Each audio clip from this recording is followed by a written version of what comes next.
There are around 440 nuclear power reactors operating across the world at this moment. Together, they produce around 10% of our planet's electricity, which is second to hydro. Nuclear power is the second largest source of low carbon electricity, which is incredible in regards to our climate and also for advancing humanity into the future. But ever look at these reactors and wonder which are the most popular? Well, if you walked up to an average person and asked them what is the most popular phone brand, they would probably quickly say Apple and Samsung. Or if you say what is the most popular car manufacturer, you'd get responses like Honda, Toyota, and maybe other companies. So what about nuclear power reactors? What is the most popular type of nuclear reactor? And why is it that these reactor designs are popular? Well, it's simple. There are three: PWR, Pressurized Water Reactor. Number two is the BWR, the Boiling Water Reactor. And lastly, the PWHR, or Pressurized Heavy Water Reactor. I'm going to quickly explain how a nuclear power reactor works. It all starts with the heart of a nuclear reactor, which is the reactor vessel. So when I talk about nuclear reactors here in this video, it's actually the vessel that I'm talking about. Whether it be a pressurized vessel or it be a calandria, a non-pressurized vessel that holds hundreds of fuel channels,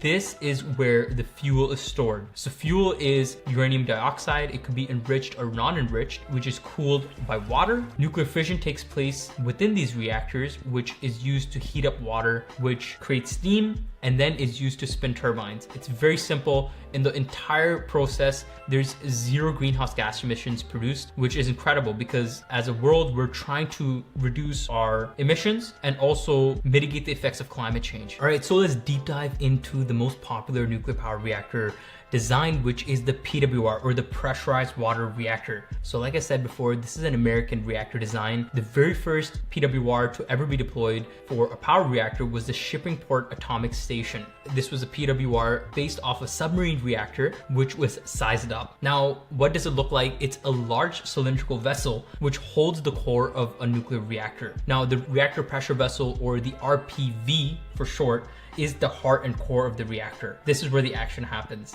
All right, so let's look into the core. Now, the core is a vessel which is made up of hundreds of fuel assemblies. Fuel assemblies are stored within the core. Each fuel assembly is around 4 to 5 meters in length. These fuel assemblies are filled with pellets that are made out of ceramic uranium dioxide and also enriched uranium dioxide, which is around 3 to 5% enriched uranium. Now, why enriched uranium? These reactors use enriched uranium because they're using light water as both a coolant and a moderator. All right, so if you're using light water, you need to use enriched fuels. In the case of heavy water reactors, they're able to use natural uranium dioxide. So what's the difference between natural uranium dioxide and enriched uranium? The difference is that the U-235 percentage has been increased. U-235 naturally is around 0.7% in natural uranium. This is U-235 is the isotope that does a lot of the legwork when it comes to energy generation, okay, and fission reactions. It's the fissile isotope when it comes to uranium. So heavy water, on the other hand, can be paired up with natural uranium. This reactor is defueled every 12 to 18 months, where the fuel, around a quarter of the fuel or sometimes 1/3 of the fuel, is removed from the reactor. It's put into storage. The other fuel assemblies are reshuffled and then new assemblies are inserted. So the question is, why is this reactor pressurized? The reason why this reactor is pressurized is to prevent boiling within the core of the reactor. The reason why is because there are complexities in this process, and it would take me a while to explain the reactor physics behind boiling. However, boiling takes place in the secondary side of the reactor, which is connected to large steam generators. Now, these steam generators are very important when it comes to nuclear power reactors because they are heat exchangers that exchange heat from the reactor core to the secondary side of the station. Okay, the secondary side is where steam is produced. Steam goes on to turbines. Turbines spin to produce electricity. All right, so besides countries like Canada, the UK, or Japan, this is the most popular reactor type. All right, so let's deep dive next into the BWR, or the Boiling Water Reactor. So this reactor is known for its unique feature of boiling actually taking place in the vessel itself. So similar to the PWR, this reactor vessel is also cylindrical in shape, but a little bit more truncated. Now, the difference I would say is is a PWR is more like an instant pot or a pressure cooker where the vessel itself is actually pressurized, whereas a BWR is more like a kettle. Okay, kettle is because boiling is physically taking place within that vessel. Okay, now why does one have pressurized system whereas the second have a boiling system? Well, the reason why is because the BWR, it doesn't use steam generators, okay, which is a significant component within nuclear reactors. What is a steam generator? It's a large heat exchanger which exchanges heat from the reactor core to the secondary side and uses the heat to boil water and convert that to steam, which is used to spin turbines. Now, steam generators don't exist within the BWR, and this is a benefit for BWRs because steam generators, number one, are expensive. Number two, they require maintenance.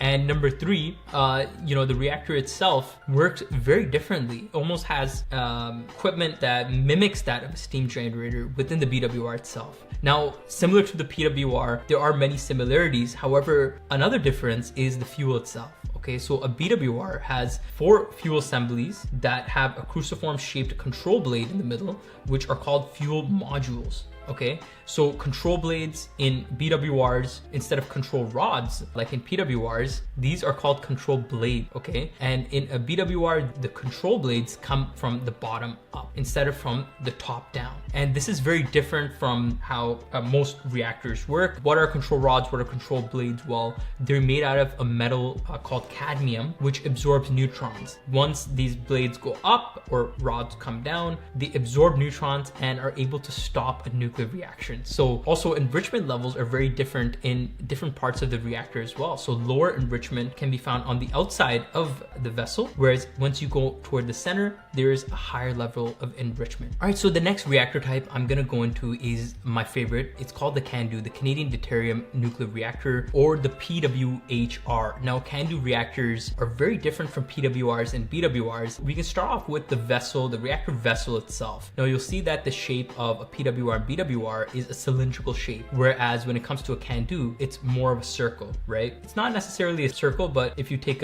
almost like a tin can and flip it sideways, that's how it looks like. Now, within the non-pressurized vessel, there are hundreds of fuel channels and fuel pressure tubes which house the fuel. Okay, so instead of having a large pressurized vessel, you have hundreds of pressurized tubes which are holding thousands of bundles, fuel bundles. All right, so fuel assemblies in PWRs and BWRs are meters long, whereas a fuel bundle within a CANDU reactor looks like a fire log. Okay, it's very small, it weighs around 60 pounds, and it's inserted by robots within the reactor. Why are robots inserting these bundles? Well, the reason why is because the reactor is able to fuel and defuel while it's operating. So this is very different from PWRs and BWRs that need to be shut down in order to take out fuel assemblies. This reactor is on power fueling. So, the advantage of this is that you can have this reactor for operating for several years at a time before it needs to go through a maintenance outage. Now, this is incredible because CANDU reactors have broken world records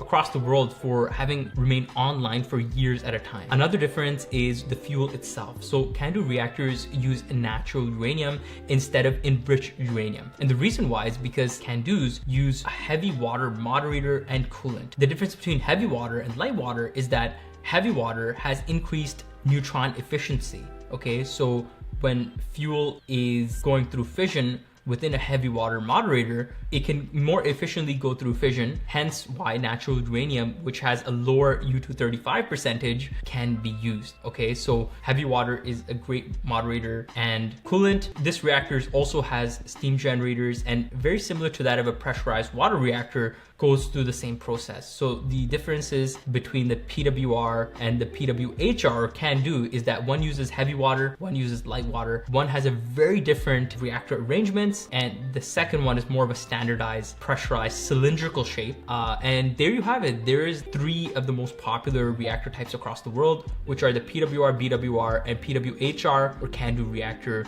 This is a very high level overview of how these reactors function and pretty much how they work. Thanks again for joining me. Take care.